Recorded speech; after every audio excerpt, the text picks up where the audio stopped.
नमस्कार। मैं आप सभी का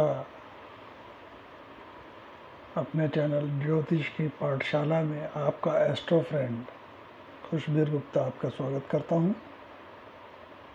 मित्रों,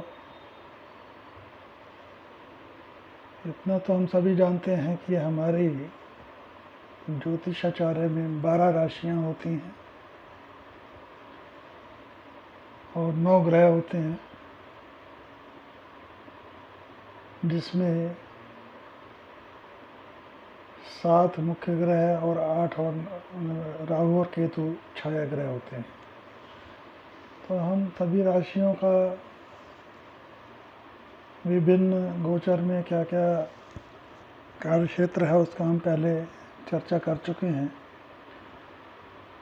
और इस समय हम लोग सूर्य का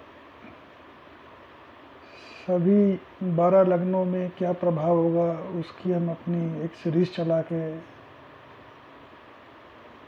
आगे बढ़ रहे हैं। इस बीच कुछ लोगों का ये मैसेज आ रहा था कि जो ग्रह हैं उनका कारकत्व, उनका कार्य क्षेत्र के बारे में जानकारी दें। तो ये वीडियो मैं विशेषकर ग्रहों का कारकत्व और उनका कार्य क्षेत्र उसके बारे में बना रहा हूँ। इसकी जानकारी इसलिए भी ज़रूरी है क्योंकि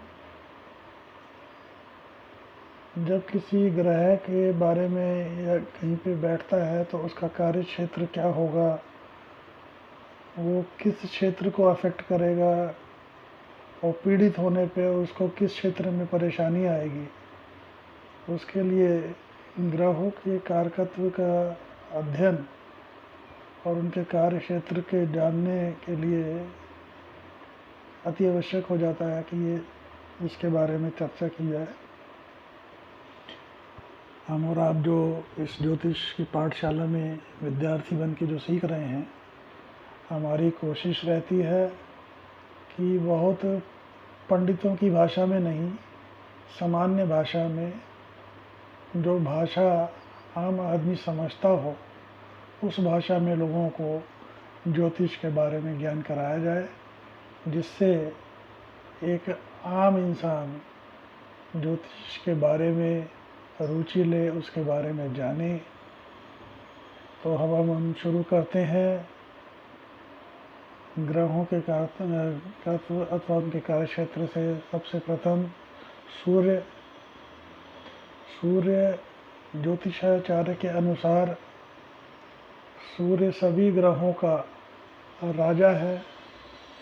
सूर्य ऊर्जा, पराक्रम, आत्मा, अहम, यश, सम्मान, पिता और राजा का कारक ग्रह माना जाता है। अगर ये शुभ स्थान पे बैठा होगा, शुभ लग्न में शुभ जगह बैठा होगा, तो इस कार्य क्षेत्र में वो आपको फल देगा और पीड़ित होने पे इन्हीं कार्य क्षेत्रों में वो आपको पीड़ा देगा। अब आ जाते हैं हम दूसरे ग्रह पे, चंद्र पे। चंद्र ज्योतिषाचार्य में मन का कारक है, माता का, धन का, यात्रा का और जल का कारक है। मित्रों, वैसे कारकत्व में जल चंद्र का इसलिए लिया गया है क्योंकि ये शीतलता के कारण इसको जल का कारक माना गया है। अब आ जाते हैं हम तीसरे मंगल ग्रह पे। ज्योतिषाचार्य में इसको सभी ग्रहों का सेनापति, शक्ति का प्रतीक, पराक्रम, साहस, सेना, क्रोध, उत्तेजना, छोटे भाई एवं शस्त्र का कारक माना गया है। इसी तरह चौथा ग्रह जो है बुध है। बुध को ज्योतिषाचार्य में सभी ग्रहों का राजकुमार कहा जाता है। बुध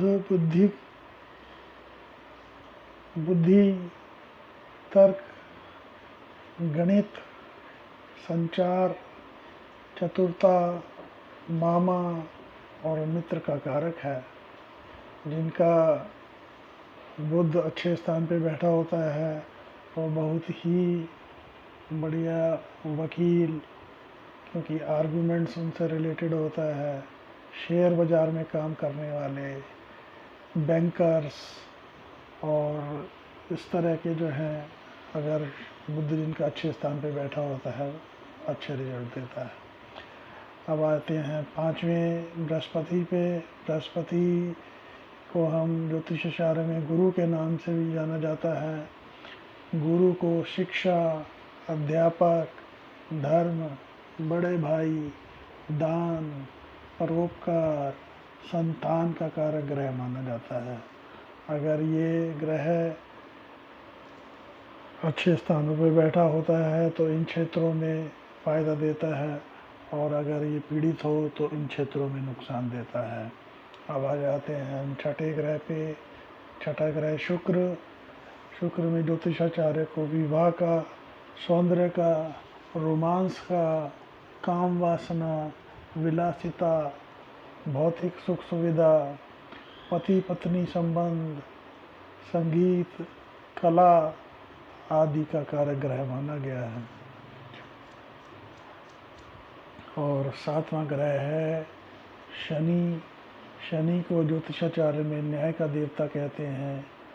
आयु भी, अगर शनि अगर अच्छे शुभ स्थान पे बैठा हो तो आयु लंबी वृद्धि करता है। दुख, रोग, पीड़ा, विज्ञान, तकनीकी मतलब टेक्नोलॉजी, लोहा, खनिज, तेल, कर्मचारी, सेवक, जेल आदि का कारक ग्रह है। इसके अलावा इन मुख्य 7 ग्रहों के अलावा राहु और केतु 8वें और 9वें ग्रह हैं, जो छाया ग्रह हैं। इनका कोई फिजिकल अपीयरेंस नहीं होता। इनको ज्योतिषाचार्य में पाप ग्रह कहा गया है।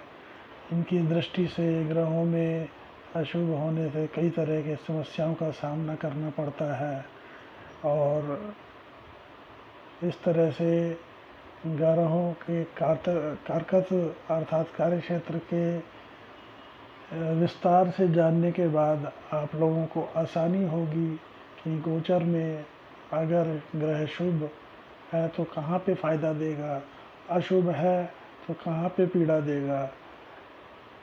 अगर आपको ये मेरा वीडियो पसंद आया हो तो आप मेरे चैनल को सब्सक्राइब करें। मेरा चैनल है ज्योतिष की पाठशाला।